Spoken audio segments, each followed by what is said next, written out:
کہ 1939 میں second world war شروع ہوتی ہے، 1945 میں وہ اختتام پذیر ہوتی ہے، پھر دنیا پوری میں برطانوی سامراج جو ہے وہ سمٹ جاتا ہے اور اس کی جگہ پہ امریکن سامراج ہے، بین الاقوامی سامراج جسے کہتے ہیں، اس کا آغاز ہوتا ہے۔ یہ محض اتفاق نہیں ہے کہ بی بی سی نے ان 23 سالوں میں جو رول پلے کیا بین الاقوامی ایجنڈا کو پروموٹ کرنے کا، اور سلطنت عثمانیہ جس کے انہدام کے بعد بے شمار نئے مسلم سٹیٹس جو ہیں وہ وجود میں آئیں، ان کے اندر جو تحریکیں تھیں ان کو بھی پروموٹ کرنے کا، سپورٹ کرنے کا بی بی سی نے اپنا ایک رول پلے کیا تھا۔ واپس آتا ہوں اپنے اصل موضوع کی طرف کہ سلمان رشدی کا جو پولیٹیکل یعنی گلوبل ایجنڈا جسے میں کہتا ہوں، اس میں اس کا آغاز ہوتا ہے۔ اس سے پیشتر دو اور بڑے لوگ ہیں جن میں ایک تو فرانسس فوکویاما، جس کی کتاب نے پوری دنیا میں دھوم مچائی سوویت یونین کے ٹوٹنے کے بعد۔ 90 میں سوویت یونین کا انہدام ہوتا ہے، 91 میں اس کی کتاب آتی ہے the end of history and the last man. یہ محض اتفاق نہیں ہے۔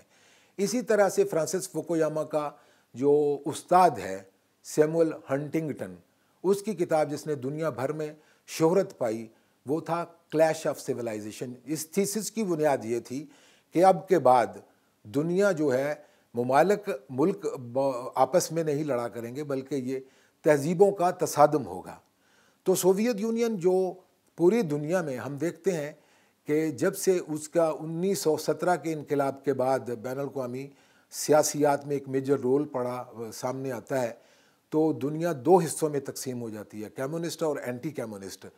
تو اس میں ہم دیکھتے ہیں کہ بے شمار ایسی تحریکیں، بے شمار ایسے رائٹرز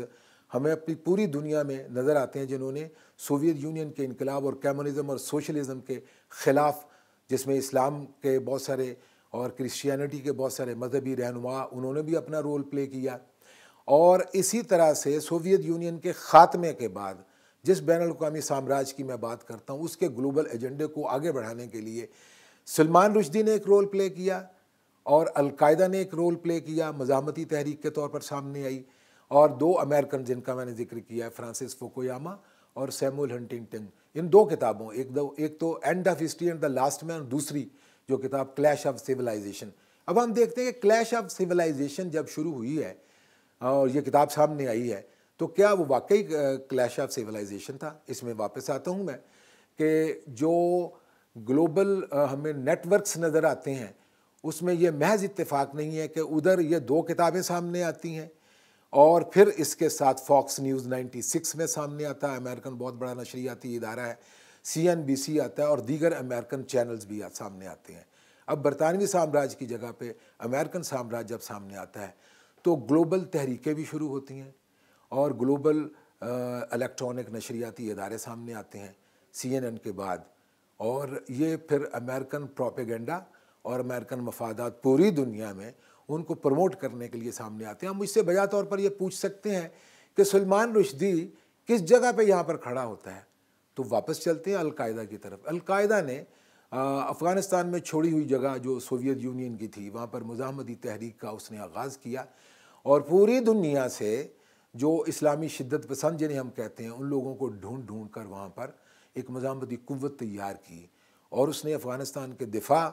اور ساری دنیا میں جس جگہ پر بھی اس سے پیشتر سوویت یونین کی باقیات اور آثار موجود تھے، وہاں پر اسلامی تحریکیں ہمیں نظر آتی ہیں۔ ان تمام ممالک میں جہاں پر القاعدہ کا نیٹ ورک موجود ہے،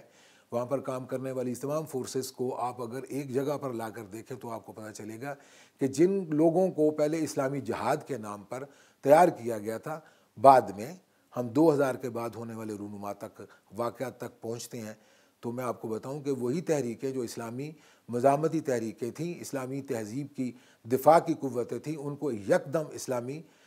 دہشت گردی کا نام دیا گیا، اور پھر ان کے خلاف ایک تحریک شروع ہوئی ہے، پھر گلوبل ایجنڈا سامنے آتا ہے، پھر ان کو شیطانی قوتیں قرار دے کر اور یہ کہا جاتا ہے کہ ان تحریکوں کی وجہ سے بین الاقوامی امن کو خطرہ ہے۔ اس میں بے شمار اور بھی نام آتے ہیں۔ وقت کی تنگی کے پیش نظر میں ایک تفصیلی گفتگو پھر کسی اور ویلاگ کے لیے اٹھا رکھتا ہوں، لیکن آپ کو یہ بتانا ہے کہ سلمان رشدی نے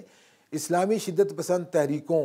کو متاثر کرنے کے لیے اور ان کو مزید پرووک کرنے کے لیے، اشتعال دلانے کے لیے جو ناول لکھا، سیٹنک ورسز، جس کا میں نے اپنے پچھلے ویلاگ میں ذکر کیا تھا، اس کا اردو میں ترجمہ بھی کسی جگہ پہ موجود ہے لیکن وہ ابھی سامنے نہیں آیا، اور شیطانی آیات کے نام سے اس کا ترجمہ کیا جاتا ہے۔ اس میں اس قسم کی وہ تمام ایلیمنٹس ہمیں نظر آتے ہیں جن کو بنیاد بنا کر تمام اسلامی ملکوں میں رسول اللہ صلی اللہ علیہ وسلم اور اسلامی شاعر جو ہیں ان کی توہین کرنے کے الزام میں سلمان رشدی کے خلاف جو اشتعال کی یا شدت پسندی کی یا آرگنائزڈ پولیٹیکل ریزسٹنس کی یا احتجاج کی تحریکیں ہمیں نظر آتی ہیں، ان تحریکوں کا نتیجہ یہ نظر آتا ہے ہمیں کہ 1989 میں سلمان رشدی کے سر کی قیمت جو ہے وہ مقرر کی جاتی ہے، لیکن اس کو اس وقت تک کچھ نہیں کہا جاتا۔ یہ لاسٹ ویک کی بات ہے کہ اس پہ اٹیک سامنے آتا ہے، اگرچہ اس کی حفاظت کے لیے تمام ویسٹ نے بہت سارے سیکیورٹی آپریٹرز ان پلیس کیے ہوئے تھے۔ لیکن یہ بتاتا چلوں کہ اگر اسلام کو شدت پسند مذہب کے طور پر ایک طرف گلوبل ایجنڈے کے میں شامل کیا گیا، تو دوسری طرف یہ بھی ہوا ہے کہ سلمان رشدی کو جو ایوریج یعنی اوسط درجے کا ایک رائٹر تھا، اس کو برطانوی حکومت نے سر کا خطاب دیا ہے۔ کل کسی اور موضوع پر بھی بات ہو سکتی ہے، لیکن اس میں اگر کچھ چیزیں باقی رہ گئی ہیں جو تشنہ تکمیل ہیں تو اس پہ میں بات کروں گا۔ اپنا خیال رکھیے گا۔ آج کے ولاگ میں اتنا ہی۔ خدا حافظ۔